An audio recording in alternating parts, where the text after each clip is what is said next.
So then we went to Kentucky Auburn, and we were expecting, in the jungle at Neville, like, all right, this could get ugly the way Kentucky's been guarding lately.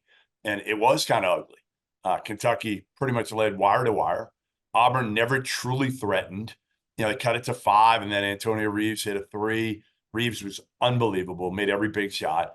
But Kentucky held Auburn to, I think it was 59 points. 59 points, yes. Yeah.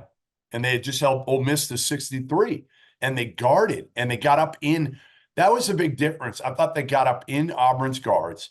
And the other thing was, it's a good matchup for Kentucky, Rob, because Auburn's guards can't really make plays one-on-one. They're not guys that are going to blow by you.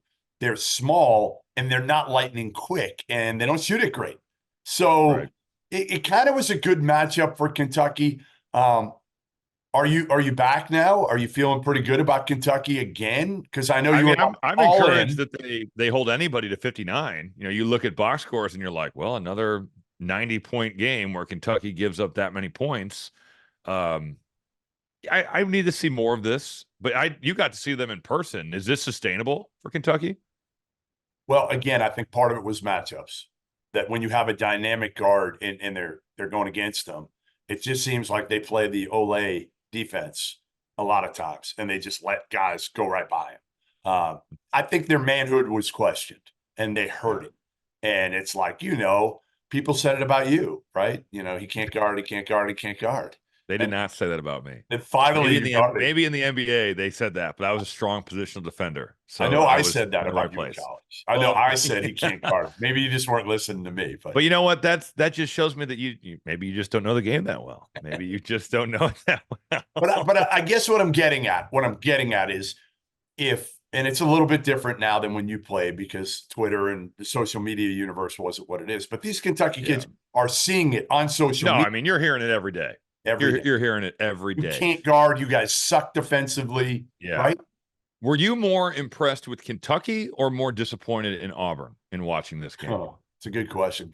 Impressed with Kentucky. Definitely impressed. But also, just when you saw Auburn in person, you're like, oh, my God, Bruce Pearl has done an unbelievable job with this group, getting them to where they are right now, that they're, a 3-4 seed, somewhere in that range. Amazing, because they don't have, Janai Broom's good. He's good, but he's not like all world good. Like the talent gap, Rob, was incredible to watch between Kentucky and Auburn on the court. Incredible. Right. But listen, the most entertaining part was like post game, because Cal. Yeah, was that maybe to you? I don't know. Everybody says it was. I was videoing it because he started his rant, and normally I don't video a post game. But I was like, oh, man, this is going to be fun. He started talking about, don't go after my players. But that was my question. Who's gone after any of his players other than they don't guard? I mean, that's a fact. As a team, right, nobody singled out a player and said, like, he's not guarding. He's the problem.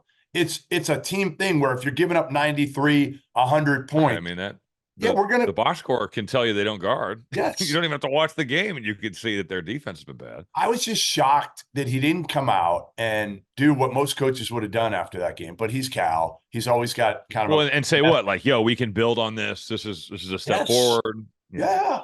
Like, hey, that was a great performance. I'm really proud of these kids, and they've made a lot of progress in the last. He went on the offensive at Jeff Totally. Goodman. And it's like you're puffing your chest out when you haven't done anything in the tournament in 4 years, instead of being humble. And then he goes on to his rant of like, well, guys, I got to go because I'm flying to Indianapolis to watch our record-setting number of NBA All-Stars. Like, dude, come on. Enough. Do you think that Kentucky fans were hyped to hear that? I'm sure know. that made but you know what? When you win, you can, it's more tolerable to hear that type of statement. At least they didn't lose, and he said he was going to do that. That would have been really bad. Well, that's the thing. Right now, the Kentucky fans were like, they're up. And then 3 weeks ago, they're like, this team sucks. We suck. And now they're back again. Yeah. They're feeling good. So, we'll see where they go. But certainly they look like a team that can make some noise. That's a big game next Saturday. Alabama at home. Yeah. That's a big one. If they just guard, they don't have to do that every game. Because, again, Alabama's they're more dynamic. They're more dynamic than Auburn is. Yeah. And remember, Jalen Williams got hurt in that game. Luckily, he's not out for the season. The other thing with Kentucky, Rob, that I thought was important was the kid on Yensu played like 30 plus minutes, and Trey Mitchell was hurt again. And defensively, he's so much better because he gives you a shot blocker. He gives you a guy that can clean up some of their mistakes. I would be playing him 28 minutes every game from here on out. Big Z wouldn't see the floor.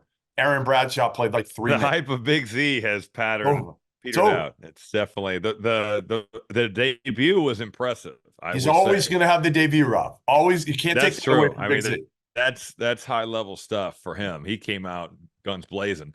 I thought it was funny just in reading some stuff about the Kentucky Auburn game. All I saw was about how both fan bases, more so Auburn, but they thought the game was officiated in like the most horrible way. That's every fan base you see anymore. Every fan base, they lose. Every game. The game was a tragedy, ref show. And then I saw a clip of, I think it was where Jalen Williams got hurt. He went up to dunk that. Yep. Dude, the defender goes vertical. Jalen Williams hits this dude right in the face with his off arm. And then there is some, but it's like, and this Auburn fan is just like, this is a clear foul. And all I thought was, this is definitely an offensive foul. It's amazing. It blows me away. Every game you watch, every game you do, the losing team, it's never, oh, well, we gave up 20 offensive rebounds, or, oh, we went 2 of 30 from 3, or, oh, we did this. It's always the ref screwed us. And that has to just be exhausting for everybody. I am so sick of hearing that, but that's all you hear. It's all we hear now.